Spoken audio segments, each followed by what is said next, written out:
Hey everyone, so it's gonna be my recap for Glee Season 3, Episode 5, The First Time.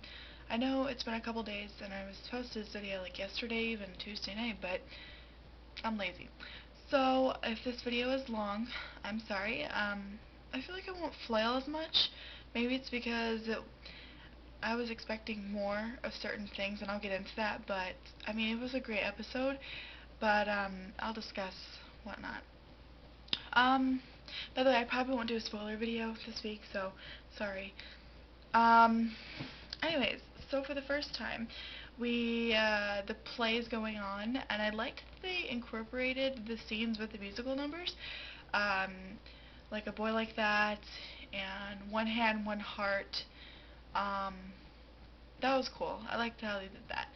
I also really liked the Artie parts of the episode because I am a big Artie fan, and it might seem like I'm just more Kurt and Blaine fan, but I love Artie, and this episode, I mean, he doesn't really get as much parts lately because the storyline is more focused on other characters, but I really love the whole he was the director thing. It was a great way to keep Artie into the storyline. Yeah, so with Two Nights, I really like that because I feel like Darren and Leah are great voices together.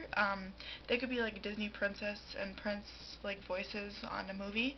Like they'd be good. I think that'd be awesome. Like I loved when they did Tonight, especially on the actual song, not in the episode. It was good. And Artie was like, you're not having this emotional connection. Have you ever done it? I thought that was a weird way for them to do it. I really hope that wasn't Blaine's intentions, just to do it with Kurt to have more experience as Tony.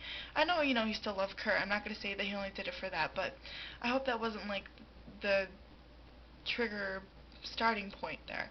But Rachel, she's Rachel. She always has to be about the stage, about the show. But anyways, so that's sort of how it all starts, and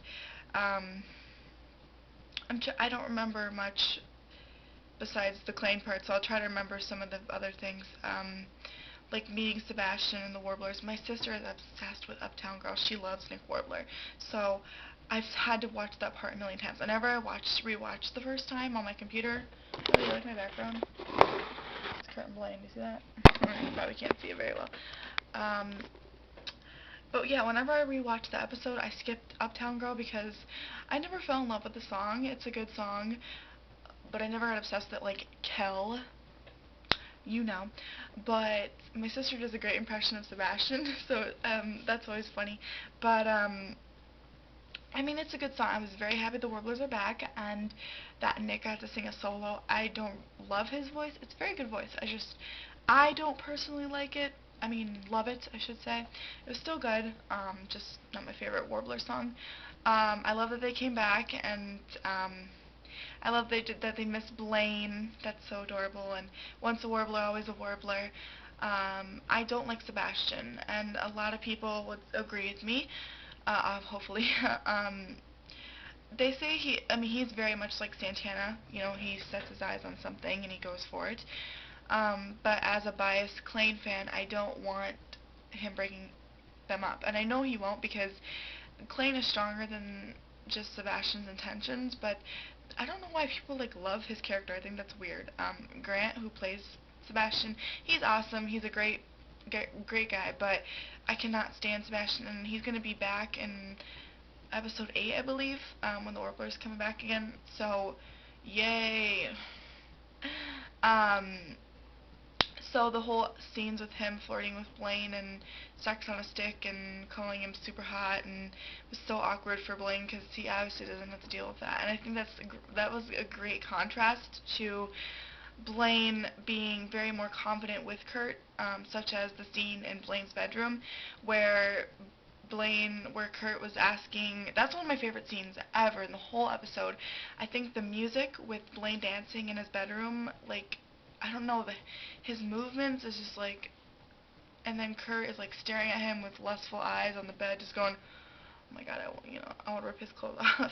And he asks him, do you ever want to do you ever think about those things? And Blaine's like, yeah, well, that's what masturbation's for. And I find that funny that in that scene, it's totally different from when he was with Sebastian, who's very obviously experienced, and Blaine is not. But when it comes to Kurt and Blaine, he seems like the more experienced one, or the more comfortable with it one.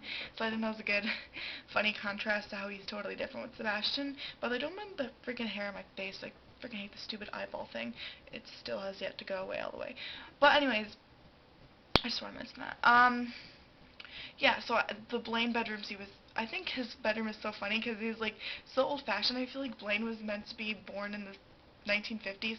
I really got that vibe from him in that scene. I love that scene so much, and I love that the way they look at each other, and they want to rip each other's clothes off, and then the kiss, and the adorable shy Kurt, and more confident Blaine, and his voice in that scene is just like, oh my goodness, sexual frustration, and oh my god, I just, I've watched that scene a million times, and their adorable kiss, like it was natural, it was, you know, they've done it a million times before, and it's just like, they are such the perfect couple. Also, the Beast storyline was really good. I love that Beast has a, you know, a romantic interest. Somebody loves her for her. I think that's great. Beast deserved it. But the guy's name's Cooter. Like, who the fuck? When these writers wrote this person's name, who the fuck thought Cooter was a great name for a person? Not even his last name. It's like apparently his first name. What? This is fucking stupid. Also, the whole Finn wanted to be going to college, and that whole scene with, at the end was heartbreaking. I'll get into that later. But, yeah, I'm like mixing all these scenes up, but I'm sorry. But then I'll just go quickly into the Beast thing, that I love that they ended up together, and that she accepted that he really loves her, or not loves her, but likes her, and he thinks that she's the perfect woman for him, and Beast deserves all that, and I'm so happy for them. Good for you, Beast. And then back to, I don't remember much of the Finchel. Oh yeah, Finn asks Puck for protection, and he never did it. Obviously, 99% has worked. Yeah, besides the 1% that you can have a baby. Also, Puck's new mohawk thing going on is so butt-ass ugly. It looks like a shag carpet. Like, Mark, what the hell are you doing, man? Like, oh, yeah. Either cut it all off or go back to the way it was, because it looks a hot mess. Trying to think of the other musical numbers. I guess I can't think of anything. So yeah, the whole coffee scene, which I've seen already before the episode, so I don't really have much of a reaction or response to that. I guess it's just, I love possessive Kurt. I thought that was jealous Kurt, and he was so hot, and Blaine's like, oh bitch, oh shit, and then the part where Sebastian's flirting with Blaine, and he's like, you know, I really love him, and, you know, I don't want to ruin this, and then Kurt goes, so who are we talking about? And then I love Blaine's voice when he goes, you! Like, oh god, thank you for saving me, kind of nervous voice. Oh my god, that cracked me up for days. And Sebastian's advances are so quick, it's like, duh, he obviously wants you. It's like, don't even be oblivious, he knows, he sets his eyes on something. And then the whole talking about their firsts, and the locker scene with Kurt and Blaine calling Kurt or whatever hot on his bucket list or some shit, that was bonerific as well. Bonerific.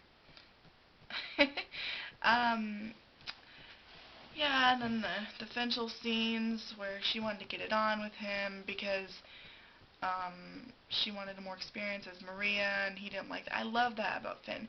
He didn't just take up sex because she was offering. You know, he wanted the real meaning, the real love in sex, not just because she needed experience to get it over with, but he wanted her to have the perfect first time. I thought that was great, Finn. Awesome. I know a lot of people have been hating on Finn, but I always loved Finn, and I always will, and he's a really good guy, and I love that he really cares about Rachel, and that's why I really love them together, because he does care about her, and she does care about him, even though she's kind of stupid sometimes, and, you know, he's kind of stupid sometimes. That's why they're meant to be. But really, they are great together. But the whole Finchel scenes with that, I just thought were a great contrast to Kurt and Blaine, both relationships going through a rough patch. And one of my favorite scenes with Klaine is the bar scene. Hilarious. but yet very sad and heartbreaking, but also hilarious again. Such as when they go to the bar and all the drag queens, and then Sebastian looking like Steve from Blue's Clues. And then we see Dave. Again, I was never like the biggest, huge Dave fan, but when he came back, I was like, oh my god, it's Max, I love you! I really missed Dave, actually, because we didn't see him since Prom Queen. So I was really happy to see him back. You know, he goes to a new school now, and he's a little more accepting of himself as a gay person.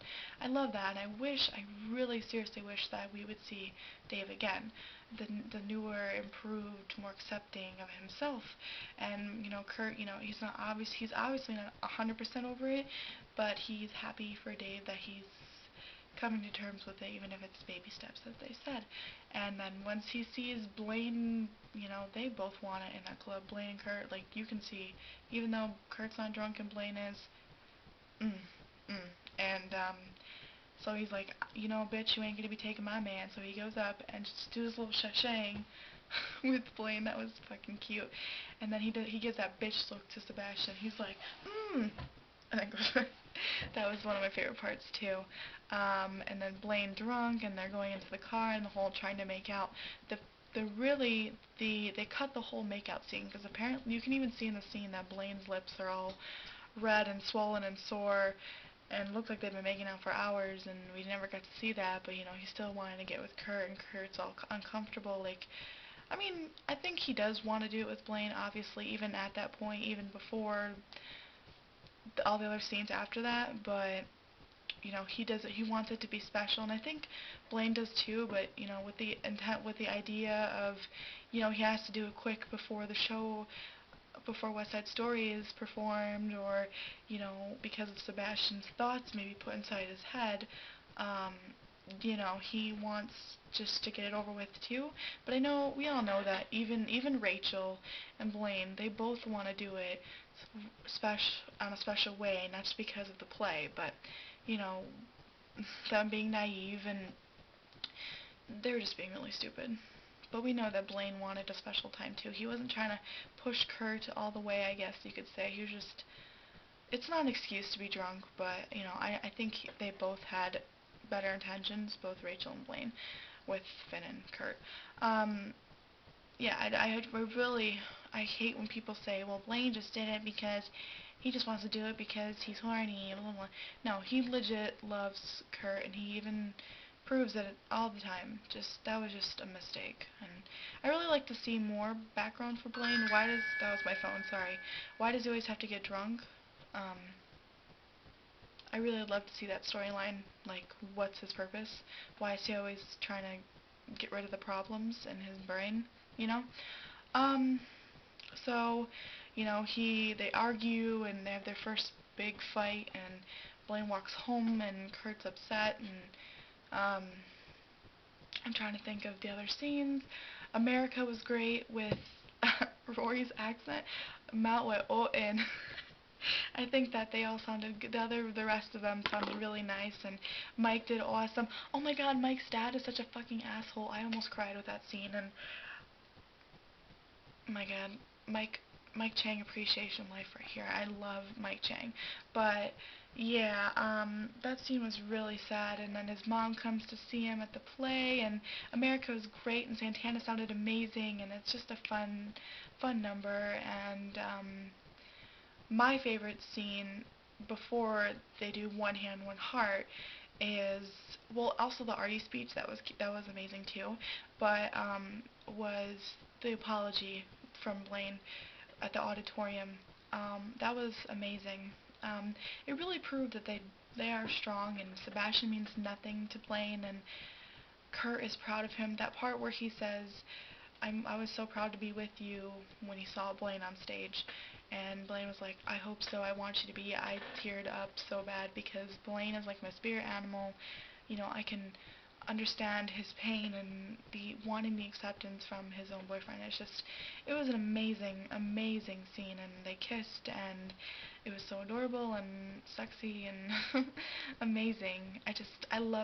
I love them so much, and they're just fucking flawless every time. And Sebastian annoys the fuck out of me. I'm not scared of him. I know they're not gonna break up. I mean, they probably have a rough patch, maybe not because of Sebastian, because, I mean, not every couple is perfect, but I don't want it to be because of Sebastian, so I just can't stand the little fucker. But yeah, they're perfect, and you know, Kurt actually was the one to say, I want to go to your house, I want to have sex with you in that sense. So awesome. As well as Finn and Rachel, you know, she said with the whole Finn not getting accepted into college, that was heartbreaking. Corey and Monty did an amazing job in this episode. A lot of them did this, well, they all did, always, but he did an amazing emotional scene, and that was brilliant, and it just proves that really Rachel does love him, and they love each other, and I'm so happy for Finchel.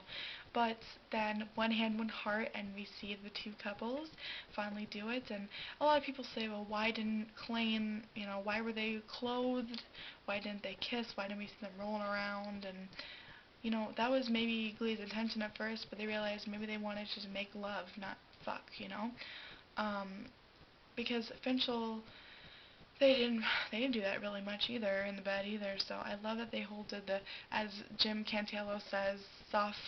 What did he say? Soft something, soft touch and what? I don't remember what he said, but it was hilarious.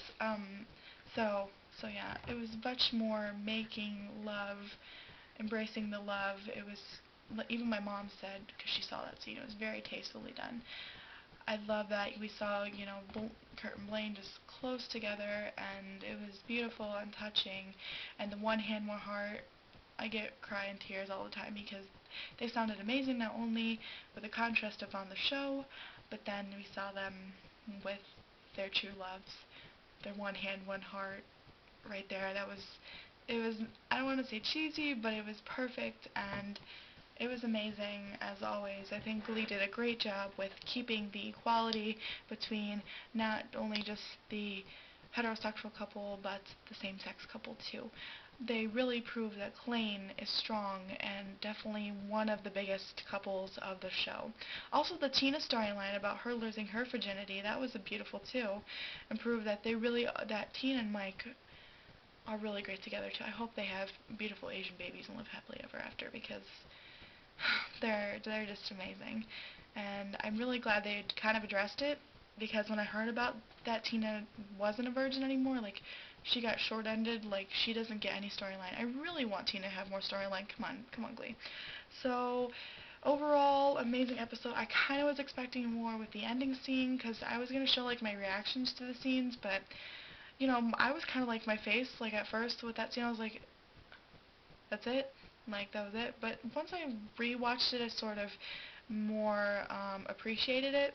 So it was a great episode nonetheless. My favorite couple finally did the deed, and that means they're going to be doing it more. I read too much smut, you guys. My new fan fiction video I really want to do soon, so you'll get some more smut into that. Finchel was great. Artie was great. Beast was great. All the songs were lovely. I didn't get obsessed with any of them. I say my favorite one was probably Tonight or One Hand, One Heart. Yeah, but the Pezberry duet was cute too. Well, not cute, but awesome. Pezberry is Rachel and Santana, by the way. So, that is it. That is my Glee cap for the first time. I said it was kind of long. I know I didn't really freak out, but trust me, when I first saw, like, the Blaine bedroom kiss, I was like, holy fucking shit. And then with the bar scene, I was like, ah, it was more like that. And then with the whole Klaine thing in the bed, I was like, oh. So that's my reactions in a short sentence. So thanks for watching. Follow me on Tumblr, bafculfer.tumblr.com. For spoilers, go to my What You Missed tag. If I don't do a spoiler video this week, that's where all the spoilers will be. Don't worry, I'm not doing them. It's just not in a video. So talk to you guys later. Tell me your opinions. Are you excited for more Warblers? What do you think about Dave? You know, all that jazz.